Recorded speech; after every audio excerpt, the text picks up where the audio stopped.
नमस्कार दोस्तों, स्वागत करता हूं आपका फिर एक बार बहुत ही इंपॉर्टेंट वीडियो में। आज की इस वीडियो में बात करने वाले हैं हम एमपी पीएटी 2026 यानी कि 2026 के इंपॉर्टेंट टॉपिक्स की। समय बहुत कम है, लास्ट टाइम मैं आपको ये टॉपिक बता रहा हूं जो कि बहुत ही इंपॉर्टेंट हो जाता है आपकी स्टडी के लिए। ठीक है, आज इस टॉपिक को अगर आप कवर कर लेते हैं सारे टॉपिक्स को, तो मैं आपसे बताता हूं कि आपका एमपी पीएटी 2026 क्लियर हो जाएगा। इस बात की मैं आपको गारंटी देना चाहता हूं। ठीक है, तो वीडियो को एंड तक जरूर देखना। सारे सब्जेक्ट ग्रुप की हम बात करने वाले हैं। ABC agriculture biology chemistry, PCA physics chemistry agriculture, PCB physics chemistry biology, AG1 to 3 group यानी कि agriculture chemistry physics biology maths animal husbandry, and PCM यानी कि फिजिक्स केमिस्ट्री और मैथ।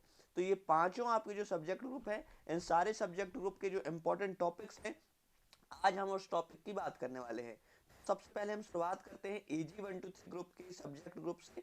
कौन सा है? AG1 to 3 ग्रुप के एक सब्जेक्ट है जो कि है हमारा एग्रीकल्चर, है ना। तो हम एग्रीकल्चर से ही बात करने वाले हैं। तो देखिए, सबसे पहले यहाँ पर देखो एग्रीकल्चर ये लिखा हुआ है। एग्रीकल्चर के कुछ मेन टॉपिक हैं यहाँ पर देखो, है ना। इसके हम एग्रीकल्चर ये मेन टॉपिक हो गया, देन इसके सब टॉपिक हैं ये 5 टॉपिक। इसके अंतर भी कुछ है। तो पहला है हॉर्टिकल्चर। पहला आपको पता होना चाहिए, जो एग्रीकल्चर आता है AG1 to 3 ग्रुप में, वो 50 नंबर की आती है। 50 में से 15 से 20 क्वेश्चन आपके हॉर्टिकल्चर को देखने को मिलते हैं। अब हॉर्टिकल्चर में क्या आता है दोस्तों? तो हॉर्टिकल्चर में दोस्तों देखो, फ्रूट आता है, वेजिटेबल आता है और प्रोसेसिंग, यानी कि जो है प्रोसेसिंग वाली जो मेथड्स होती हैं, प्रोसेसिंग वाली जो सिस्टम होते हैं पढ़ने का, वो आते हैं। जैम और जेली से बहुत ही ज़्यादा इंपॉर्टेंट क्वेश्चन आते हैं। जैम में क्या पेक्टिन की मात्रा होनी चाहिए, जेली में पेक्टिन की मात्रा कितनी होती है, या फिर जेली बनाने के लिए कौन सा ऐसा फ्रूट है जो कि उपयोग किया जाता है, या फिर जैम बनाने में कौन सा फ्रूट उपयोग किया जाता है। सेकंड आ जाता है फ्रूट। फ्रूट में आप पढ़िएगा मैंगो, सेकंड आएगा बनाना, और थर्ड वेजिटेबल की हम बात करें तो वेजिटेबल में दोस्तों इंपॉर्टेंट हो जाता है टमाटो और चिली। तो टमाटो बहुत ज़्यादा इंपॉर्टेंट है। अगर आप पोटैटो नहीं भी पढ़ते हैं, आलू नहीं पढ़ते हैं, तो भी ठीक है, ब्रिंजल भी मत पढ़िएगा, लेकिन टमाटो और चिली आपको पढ़ना बहुत इंपॉर्टेंट हो जाता है। ये आपके लिए इंपॉर्टेंट है, इससे क्वेश्चंस बनते हैं। तीसरा है सॉइल साइंस यानी कि मृदा विज्ञान। मृदा विज्ञान से भी बहुत सारे क्वेश्चंस आते हैं, लगभग 5 से 10 क्वेश्चन या 5 से 7 क्वेश्चन हर बार परीक्षा में देखे जाते हैं सॉइल साइंस से। ठीक है, ये होता है FYM। इसकी तरफ हम चलते हैं। फार्म यार्ड मेन्योर, या फिर हम इसको जो है खाद भी कह सकते हैं। फार्म यार्ड मेन्योर को हम जो है गोबर की खाद भी कहते हैं, हिंदी में गोबर की खाद। तो इससे आप ये समझिएगा, फार्म यार्ड मेन्योर से यहाँ पर फर्टिलाइजर वाले भी सारी चीज़ें आ जाती हैं, जैसे यूरिया में कितने परसेंट आपका यूरिया में कितने परसेंट नाइट्रोजन होता है, फास्फोरस में कितने परसेंट नाइट्रोजन होता है। तो ये सारी चीज़ें आप ध्यान रखिएगा, इससे क्वेश्चंस बनते हैं। ठीक है, और यहाँ पर देखो एग्रोनॉमी। तो एग्रोनॉमी में यहाँ पर आपका सबसे इंपॉर्टेंट आ जाता है राइस यानी कि धान, और वीट यानी कि गेहूं, है ना। तो इनको आप ध्यान रखिएगा, इनसे क्वेश्चंस बनते हैं। और सोयाबीन से उतना ज़्यादा क्वेश्चन नहीं बनता, लेकिन ये क्वेश्चन एक बेसिक होता है कि दाल है कि तिलहनी फसली, दलहनी फसली है या तिलहनी फसली है। अगर आपने क्वेश्चन सॉल्व किए होंगे तो इस टाइप के क्वेश्चन, बेसिक क्वेश्चन बनते हैं सोयाबीन से। ठीक है, लेकिन राइस और गेहूं से बहुत ही इंपॉर्टेंट क्वेश्चन बनते हैं। एक गेहूं का एक और इंपॉर्टेंट क्वेश्चन आता है कि गेहूं की क्रांतिक अवस्था क्या है, यानी कि what is the critical stage of wheat, है ना। तो इस तरीके के आपके क्वेश्चंस बनते हैं, आपको इस बात का ध्यान रखना है। और एग्रोनॉमी की बात करता हूं तो एग्रोनॉमी में फिर आ जाता है फार्मिंग सिस्टम, यानी कि यहाँ पर एकल पद्धति, monocropping, double cropping, mixed cropping, है ना, मिश्रित खेती और सिंगल खेती। ये आपकी सारी चीज़ें आ जाती हैं किसमें? फार्मिंग सिस्टम में। तो इनको याद रखिएगा। और बेसिक एग्रोनॉमी, एग्रोनॉमी के फादर कौन है? Father of agronomy. ठीक है, और एग्रोनॉमी में धान आपको पढ़ना है, और एक चना भी पढ़ना है। चना भी आता है, क्योंकि चना और सोयाबीन, है ना, ये दो इंपॉर्टेंट क्रॉप भी हो जाती है, इनको भी आपको पढ़ लेना है।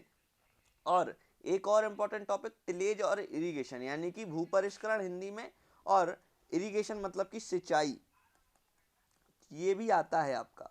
तो इस बात का आपको ध्यान रखना है। तो ये सारी चीजें हो गई एग्रीकल्चर की, अब क्लियर हो गई। अब हम बात कर लेते हैं एनिमल हस्बेंड्री, मतलब कि पशुपालन। ठीक है, क्या? पशुपालन। पशुपालन की हम बात कर लेते हैं। तो पशुपालन में डेयरी वाला जो चैप्टर है, यानी कि दुग्ध वाला जो चैप्टर है, ठीक है, इससे आप मानोगे नहीं, 50 में से 15 या 10 क्वेश्चन तो गारंटेड हर बार आते ही है दोस्त, है ना। 10 क्वेश्चन तो बनने ही बनने हैं यार इससे। तो आप इसको याद रखिएगा, डेयरी में याद रखिएगा, दूध दही इंपॉर्टेंट, पनीर इंपॉर्टेंट, रबड़ी आप अगर नहीं भी पढ़ोगे तो भी ठीक है, कोई बात नहीं, लेकिन पनीर और दूध दही इंपॉर्टेंट है, ठीक है। डेयरी पढ़ लेना। और पशु नस्ल, इस टाइप के किस टाइप के क्वेश्चन आप पढ़िएगा इसमें बताता हूं मैं। अब पशु नस्ल भी बहुत सारी है। भेड़ में आप पशु नस्ल पढ़ेंगे, गाय में आप पशु नस्ल पढ़ेंगे, भैंस में आप पशु नस्ल पढ़ेंगे, बकरी में आप पशु नस्ल पढ़ेंगे। लेकिन पढ़ना कैसे है, तो भेड़ की कुछ इंपॉर्टेंट वाली जो नस्ल है, यानी कि कुछ ऐसी नस्लें होती हैं जिनमें ज्यादा ऊन पाया जाता है ना, जिनमें कुछ ज्यादा विशेषताएं हैं, उनको आप पढ़िए। हर एक किसी की नस्लों को पढ़ने की जरूरत नहीं है। तो इस तरीके से मैंने समझा दिया आपको। वैसे ही गाय में कुछ ऐसी नस्लें होती हैं जो ज्यादा दूध देती हैं, या फिर ऐसी गाय है जैसे कि एचएफ है ना, इसका आपने पढ़ लिया, एचएफ सबसे ज्यादा दूध देती है, तो आप इसका स्थान पढ़ लीजिए, उत्पत्ति स्थान पढ़ लीजिए, है ना, किसके क्रॉस से बनी है। अब भैंस की बात कर लो, तो भैंस में ऐसी कौन सी भैंस है जिसको ज्यादा गर्मी सहन नहीं होती, जिसकी स्किन बहुत पतली होती है।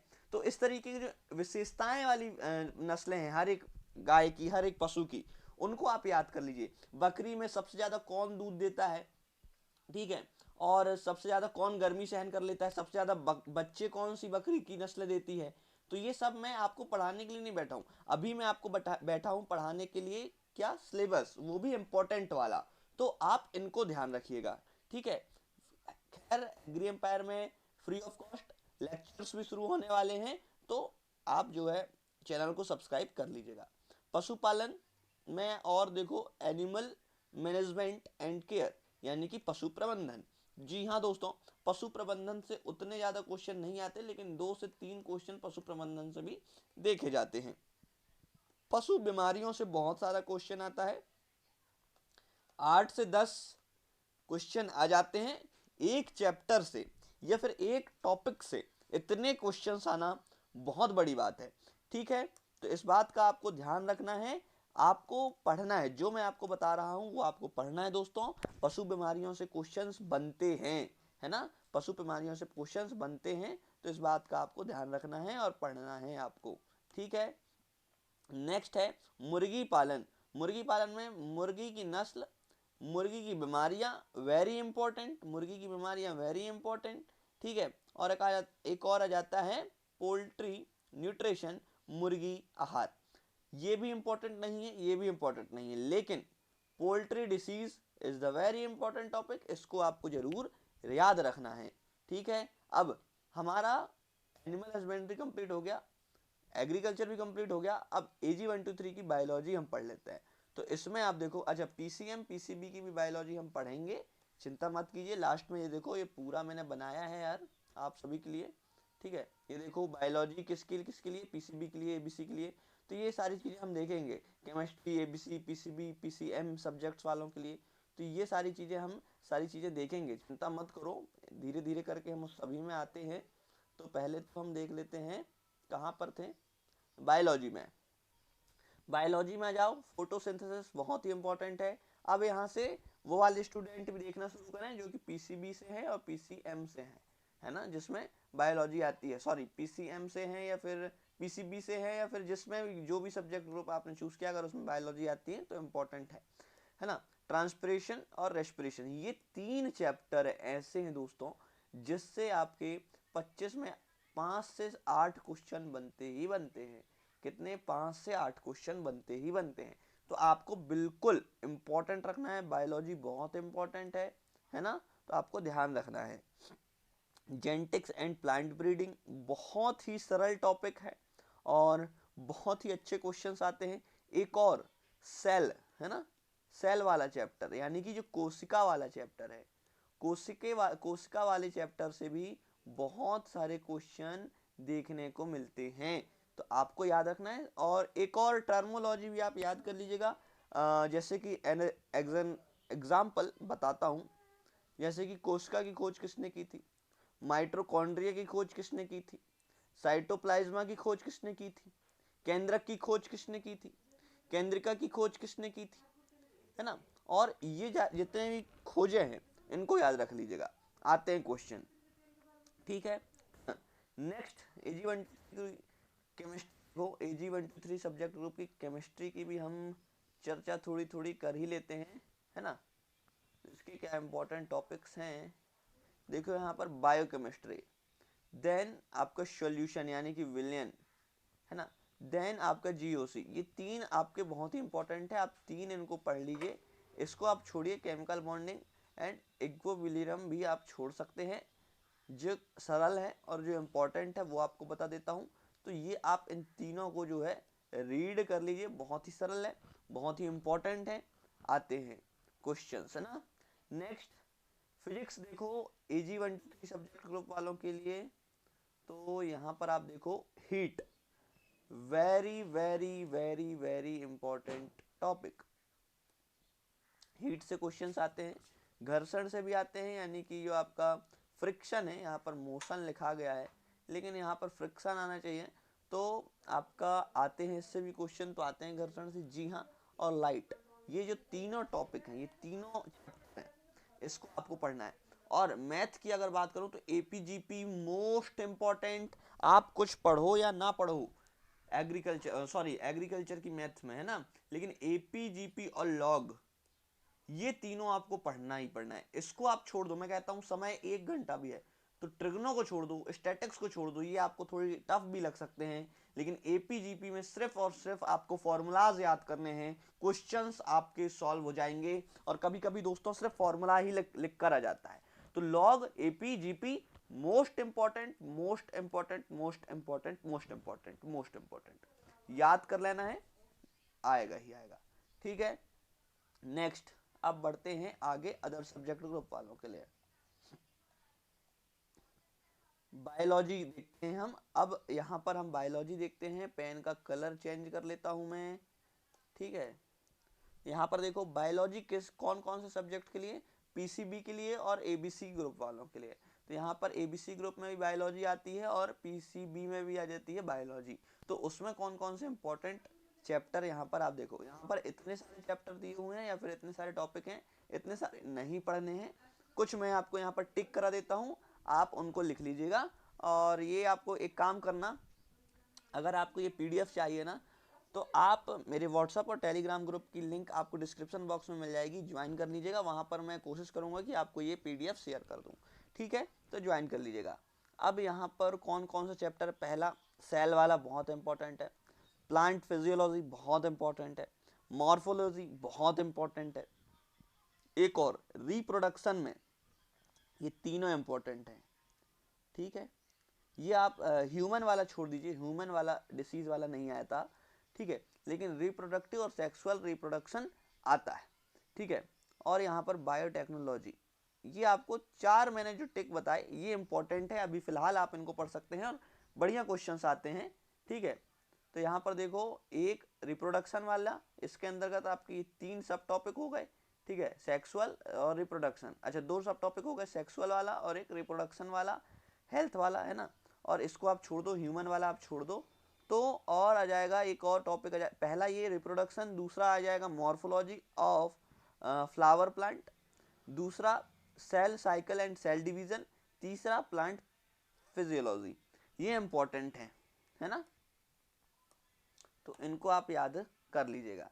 बायोलॉजी खत्म, अब केमिस्ट्री की बात कर लेते हैं। बायोलॉजी दोस्तों हमने बात की थी किसके लिए, PCB और ABC। अब जितने भी AG1 ग्रुप को छोड़कर जितने में भी सब्जेक्ट ग्रुप में बायोलॉजी आती है, उन सभी बायोलॉजी वालों के लिए इंपॉर्टेंट चैप्टर मैंने टिक करा दिए, है ना। अब देखो ABC वालों के लिए, तो ABC वालों के लिए इसमें केमिस्ट्री की बात करूं तो atom is the very important, ठीक है, एटम हो गया, और फिर देन आपका alcohol, alcohol, phenol, ether and ketone, most important, ये 2 हो गए। एक और आ जाता है आपका chemical bonding and molecular, chemical bonding and molecular, most important, है ना।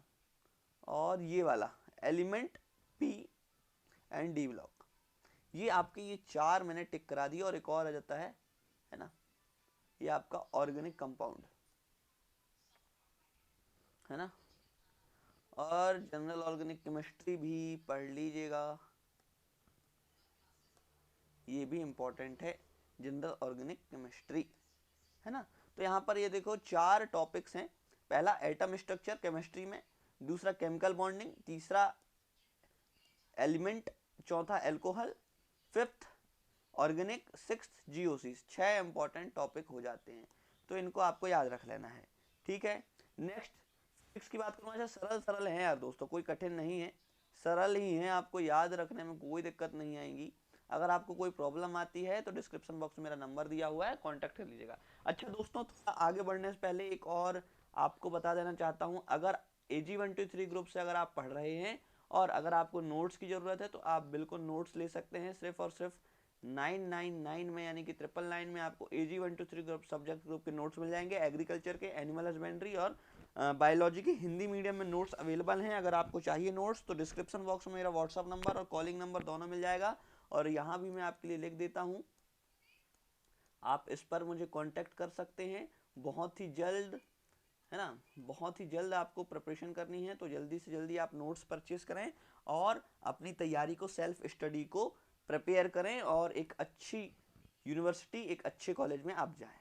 9424925823 9424925823 ये मेरा व्हाट्सअप नंबर भी है और कॉलिंग नंबर भी है। आप जो करना चाहें कर सकते हैं। सिर्फ और सिर्फ 999 यानी कि 999 में आपको 3 सब्जेक्ट के नोट्स मिलने वाले हैं। बहुत ही इंपॉर्टेंट है, नेगेटिव मार्किंग को देखते हुए बनाए गए हैं और भी बहुत सारी क्वालिटीज़ इसमें हैं। अगर आपको नोट्स की इंक्वायरी भी करना है तो आप इस नंबर पर कॉल कर लीजिए, मैसेज कर लीजिए, मैं आपको बता दूंगा। तो मिलते हैं दोस्तों, यहाँ पर देखो अब फिजिक्स की बात कर लेते हैं। अभी मिलते हैं, अभी और भी इंपॉर्टेंट बचा हुआ है, तो अभी वीडियो खत्म नहीं हुई है, ठीक है। फिजिक्स की बात कर लें, ग्रेविटी बहुत बहुत बहुत इंपॉर्टेंट है। इसमें 100 स्टार भी लगा दूं तो भी मे बी कम ही हो सकता है ना। तो ये इंपॉर्टेंट है, इसको आपको ध्यान रखना है, ठीक है। 100 स्टार तो लगाने लायक नहीं है, लेकिन अगर काफ़ी स्टार लगाएं तो बिल्कुल हाँ, बहुत इंपॉर्टेंट है। मतलब 100 स्टार कहने का आशय मेरा यही था कि बहुत ही इंपॉर्टेंट होता है, ये गुरुत्वाकर्षण आता है ना। और एक और ये वाला सॉलिड, और एक और law of motion of properties, ये वाला भी आता है। तो ये 3 मैंने बता दिया, और एक और ये चौथा हीट, ये अलग से लिखा हुआ था मैंने। तो ये 4 मैंने बता दिए, gravity, law of motion, solid and liquid and heats. ये आपके 4 चैप्टर इंपॉर्टेंट हैं केमिस्ट्री के लिए, है ना। तो अब नेक्स्ट पढ़ते हैं, अब यहाँ पर है थैंक यू। तो थैंक यू दोस्तों, अगर आपने अभी तक यहाँ पर देखा है, अभी तक आप यहाँ पर हैं, इसका मतलब आप सीरियस स्टूडेंट हैं फॉर MPPAD प्रिपरेशन। और अगर आपको नोट्स चाहिए तो बिल्कुल आपको मैंने जो बताया, कॉन्टैक्ट नंबर डिस्क्रिप्शन बॉक्स में मिल जाएगा, वहाँ पर मैंने बता भी दिया है, तो आप ज्वाइन जरूर कर लीजिएगा परचेस कर, ठीक है। पर्सनल गाइडेंस भी आपको नोट्स में मिलेंगे, और आपको जो भी डाउट आता है कमेंट बॉक्स हमेशा आपके लिए ओपन है, कमेंट करके जरूर बताइएगा। और चैनल को अभी तक सब्सक्राइब और वीडियो को लाइक नहीं किया तो गलत कर रहे हो दोस्तों। लाइक जरूर कर देना, अपने दोस्तों के साथ शेयर कर देना। मिलते हैं नेक्स्ट इंपॉर्टेंट वीडियो के साथ। Thank you.